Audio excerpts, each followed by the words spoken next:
should be live now.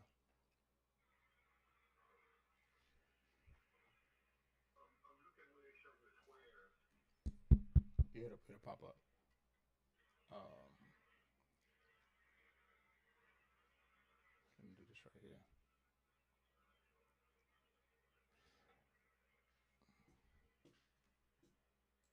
Do I be under your post where it'll pop up? I'm sorry. Do I supposed to be on the where it show your post? That's where it pop up at? Let me see. Or Hold do on. I go to that play symbol in the middle? Okay, I'm there.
Search. It's one under search.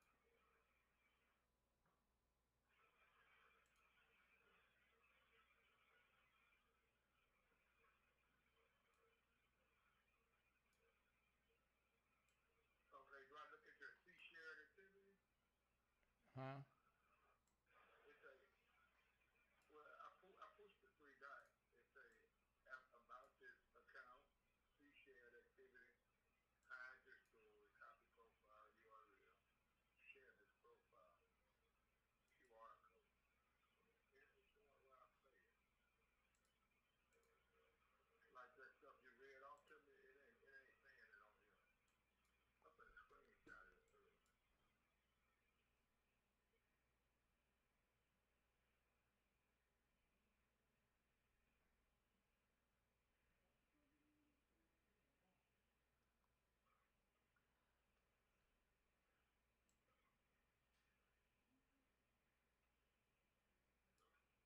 You showing live yet? Yeah, yeah, but I I just got starting up there right now. Uh,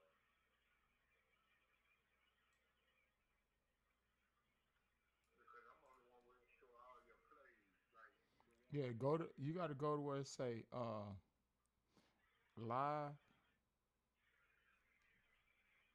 Where it say live, live. you're gonna have like when you go to my page, PIPOT, Power and Perspective of Thought.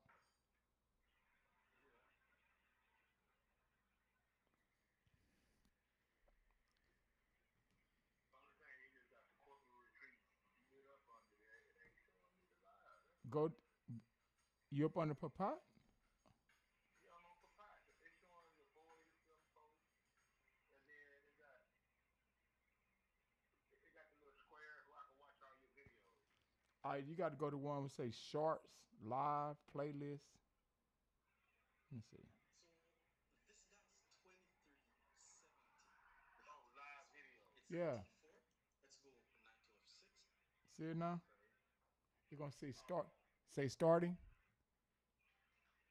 It didn't say all. I just went to your live videos and then I pushed all the notifications where I'm supposed to pop up. Where it's supposed to pop up for me.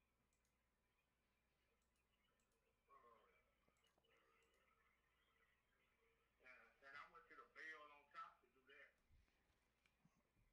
And you don't see where it say starting, or But it's on when you go to it, it says live. You're gonna be starting. I don't know. live videos. Oh. And it should have a You don't see one that say introduction to how PIPOT started? It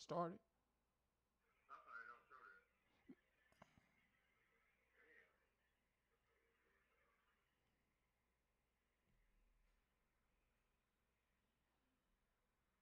It said the power and the perspective of thought is the most powerful mental resource we have at our disposal. Our users to push, through. Oh, you forgot the R in that verse. Yeah, that's not what. What? Yeah, how you push no That, adversity, you gotta put the R in. oh yeah, I don't know yet on that. Huh? Yeah, I'm on the one that say That's on your homepage. Okay, I gotta change. Okay, let me go change that. But Right. Because it said personal blog. Yeah.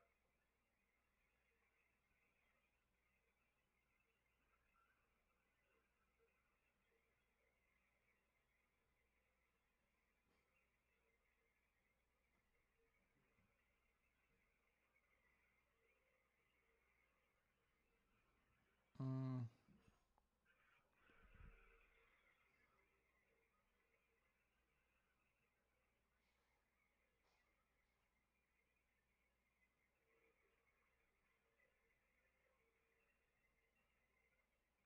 yeah, it got when you go to manage videos.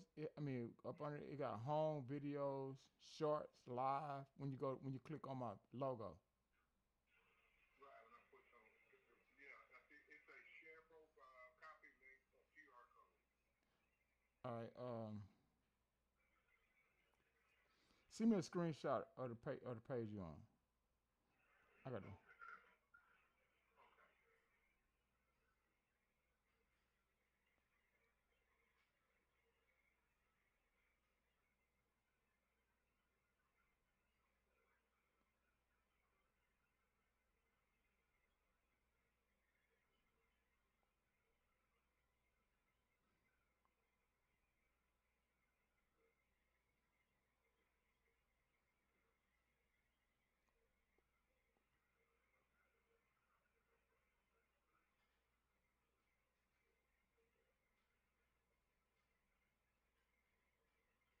Wait. You're telling me this is the end of no allows as we know it? Y'all gonna see this, but no allow?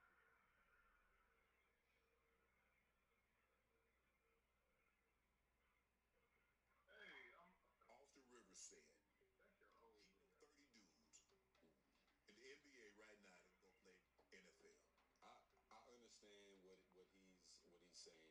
These NBA dudes are extremely athletic. They be 6'8" and being able to move similar to what a football player will be doing out there. But we're not talking about going and doing a combine. We talking about the physicality that comes with to go play in. How to win in 5 moves against the Queen's Gambit. You first play knight to f6, and after pawn to c4, you shock your opponent with the Budapest Gambit. They can either push or take. If they go forward with pawn to d5, then you land your bishop on c5. Lots of your opponents will be tempted to establish the speed, but then you ignore it and play knight to e4, sacrificing their queen. And after he accepts it, because he's got Okay, it's still a big bishop video. takes f2 wins the game. If instead white chooses to capture your pawn, then you go forward with knight to g4, aiming to get the pawn back. And after he You got it. Yeah, I'm looking at it. Hold on.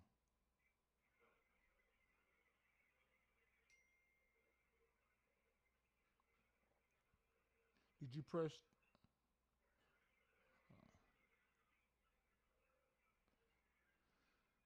Oh man. defends it, you then go d6.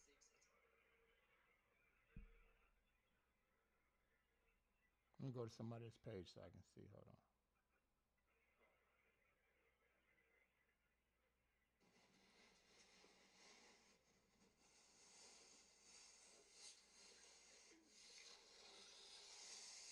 Thanks for making me work on the 4th of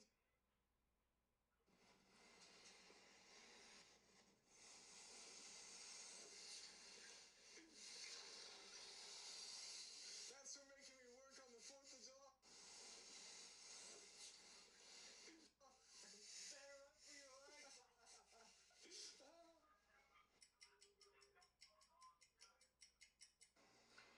So now that Q2 is officially over, we're in July. We're just going to give you a little recap on first month of Q2, we did 19,000 for the month. Second month, we did just over 20. And then this last month, June, it actually kicked up quite a bit. We ended up pulling out 25K for the month. So really great quarter. Last quarter we finished at 50K for Q1. This quarter we finished at 62K for Q2, which puts us at a total of 112 for the halfway mark into the year. Originally, when I set the goal, we had set it for 200,000 for. And I'll just share with you, Omar. Let me do it like Obviously that. going to crush that goal. So right now, if we're tracking. Let me just share it. Hold on.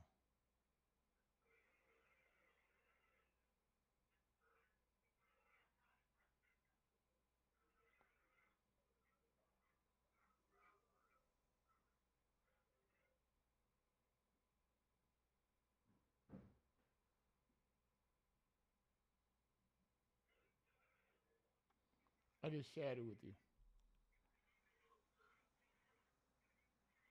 You see it? Hold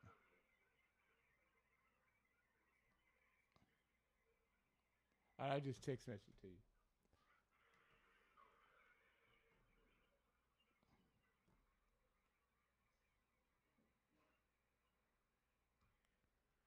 All right.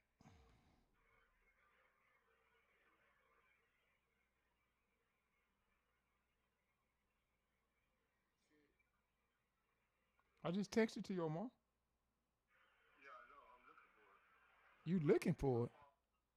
Yeah, my phone. You know, like it didn't pop up like as a message, as you send me a message. I sent you. It's in your text. The same text you just. Yeah, I know. I had to bag out. I had to bag all the way out. My phone. It won't pick it up like right on the phone. It's like it showed me that it's there once I end call. And now I had to bag out and go to the messages. Now I'm on. The stream is started. Okay. All right. Cool. All right. I'm gonna start. All right. Okay. All right. You can chat with me in the chat feature. Oh, okay. When I text. Yo, yeah, in the chat online, you're gonna say chat. You'll be able to see it.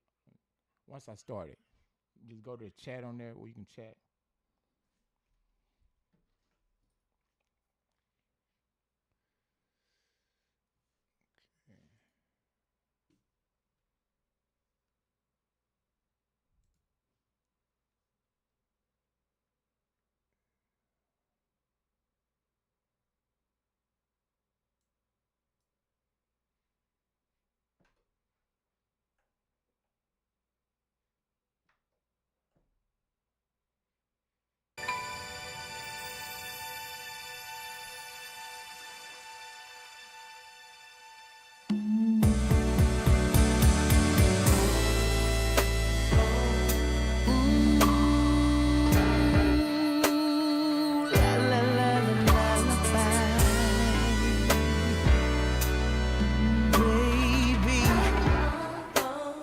This is you so much to rewind,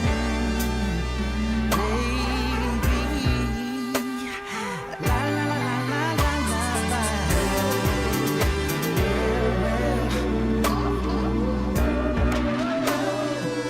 Check me out. This one's dedicated to my first love.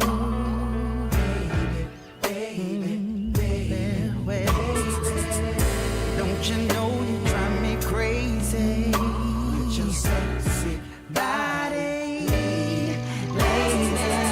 Would you like for me to creep over to your crib? Just say when, say when. I would like to be the one who loves you down and serenade your sexy body with this nursery rhyme.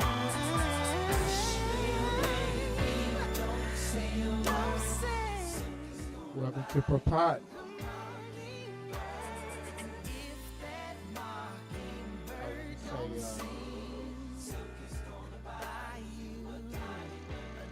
Thank everybody that's about to join.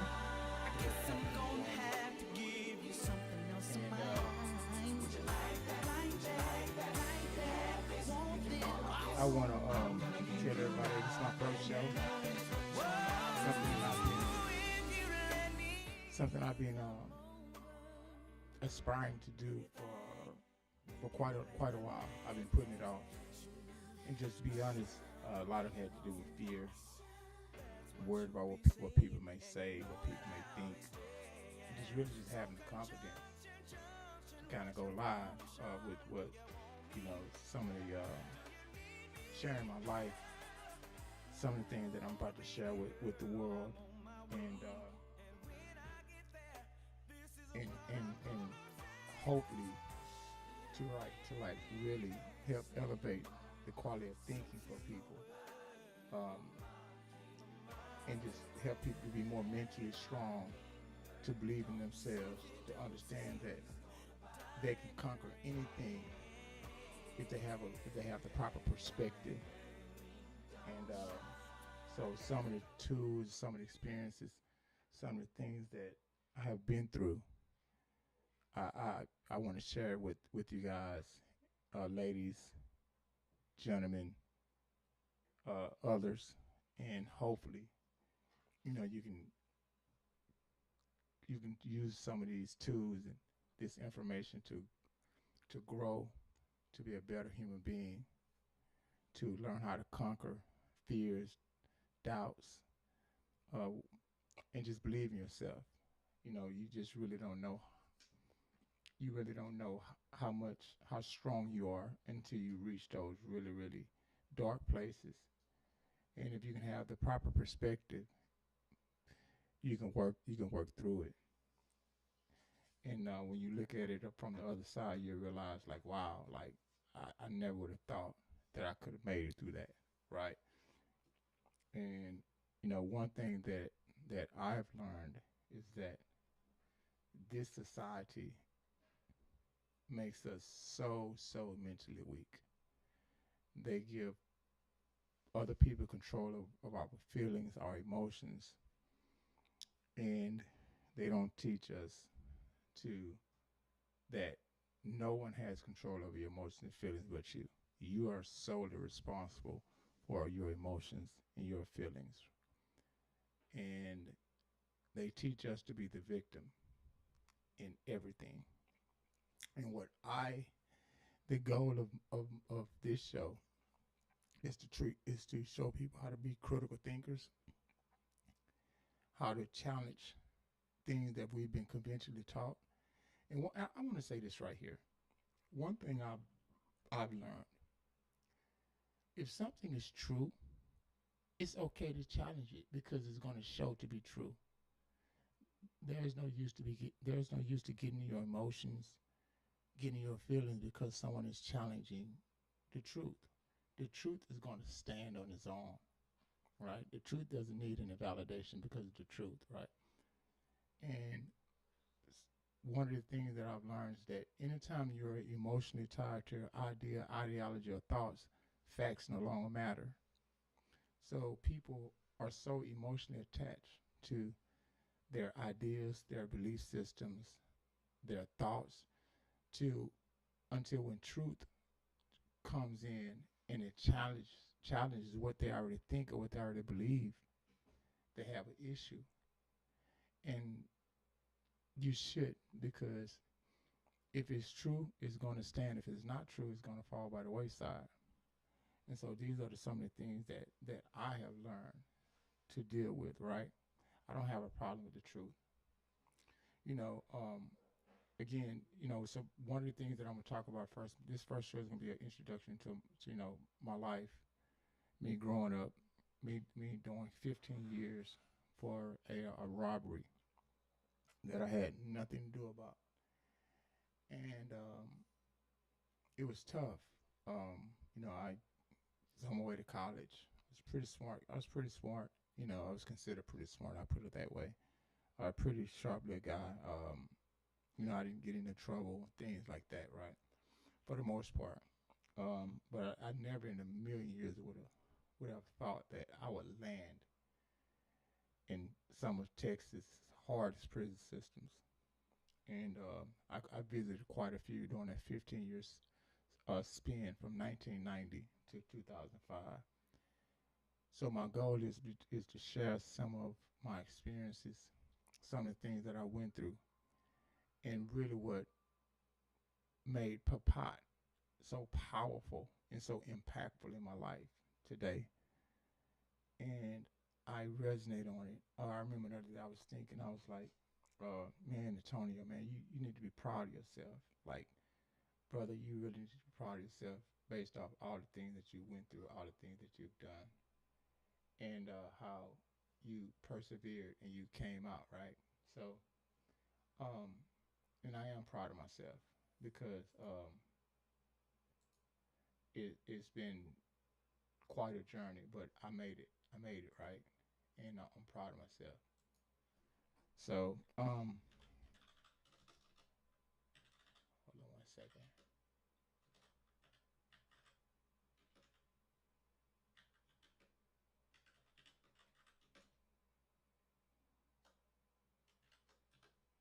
Yeah. But I'm gonna get to that. But one of the things I was thinking is that when it comes to the truth, a lot of times people tell you they want the truth, and they really don't. They really don't want the truth. They want you to tell them what what they already believe, or something to make them feel good, or something something that a way that they want you to align with the way that they're currently thinking. And when you oppose that, they have an issue. So I tell my son, and my son, he's 5, and I said, son, I said, if you tell me the truth, I never get upset at the truth. I never discipline you for telling me the truth. I will talk to you, and we will have a conversation. Because a lot of times when a child has the courage to tell the truth, and then you turn around and you whoop them or yell at them or something, like, what you're telling them is that I don't want the truth. That's not what I want to hear, you know. So I think it's a conversation, and so I want to give him that space to understand that I need you to be able to come to me about anything and we can talk about it, But it's no yelling, it's no like no craziness popping and stuff like that. It's this conversation because I want him to be an intellectual thinker. I want him to be a thinker, and those things that really allowed me to push through a lot, like just thinking through, being a critical thinker. And they have always saying they say the true character of a person is during the true test of a character is during adversity. That's when you find out the true character of a person is during the tough time, during adverse situations. Because anybody can be good when everything is good, but who are you when everything is not good? And so that's what I want to start sharing. Um, that's what I want to start sharing with you guys. One of the things that that happened, one of the most difficult time of my life is when I was 19 years old. I got accused of a robbery, and I ended up doing serving 15 years for that robbery. And I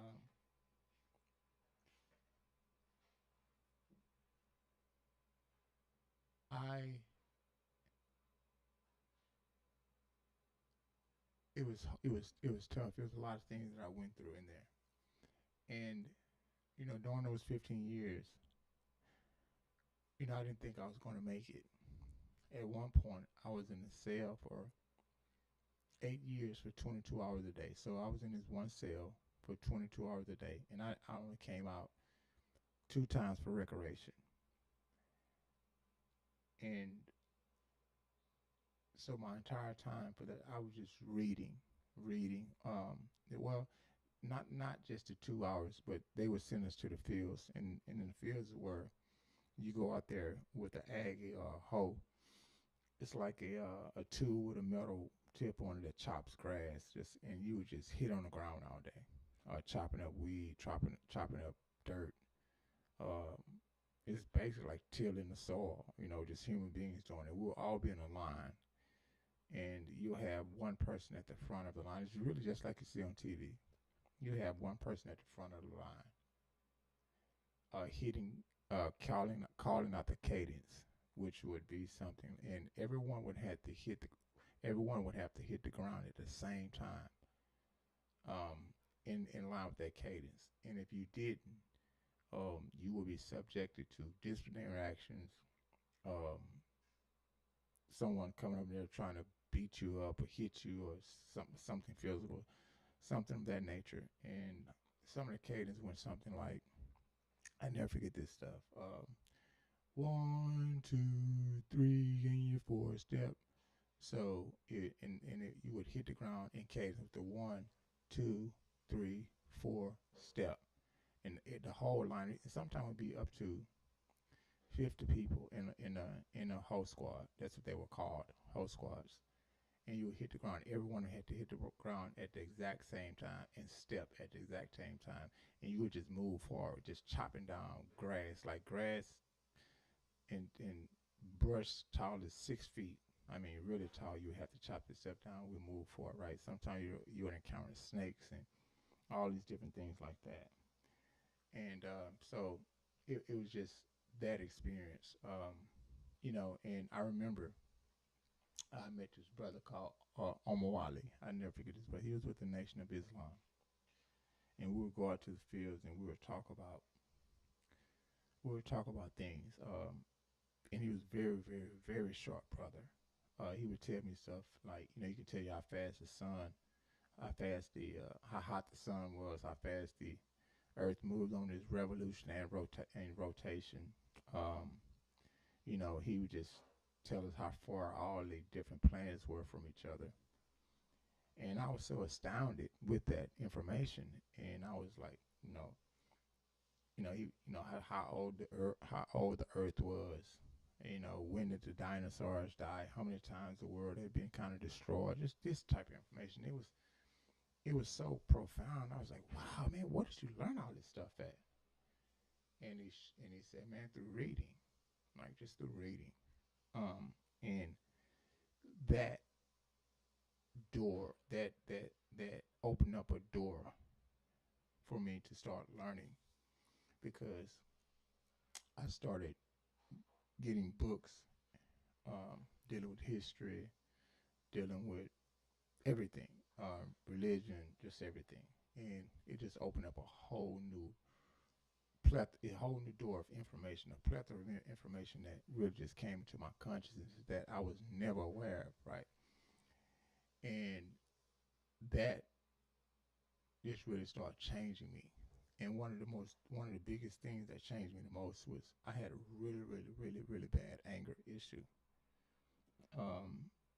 And I remember praying, because when you're in prison, like the disciplinary stuff is, you would do a lot of stuff to try to avoid disciplinary action. So one of the strategies that one of the inmates used to do was act like they were crazy. So you would act like you were crazy, something mentally was going on with you. I'll put it that way, and you would act like you're committing suicide or about to hang yourself or something of that nature, and they would take you to the psych unit. In this particular time, I think I had cut my arm. I had done something. So when I got there, they had put me in a cell in the psych unit, and it was nothing but concrete in the cell, concrete floors, walls, and then a metal bed, and then the stainless steel like toilets, like the toilet and sink were kind of hooked in one, and it was freezing cold, and they put me there with no clothes, so I was butt naked with no clothes on, and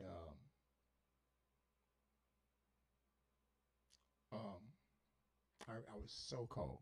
I never forget this. I was so cold, and I remember taking the paper bags. So they would give us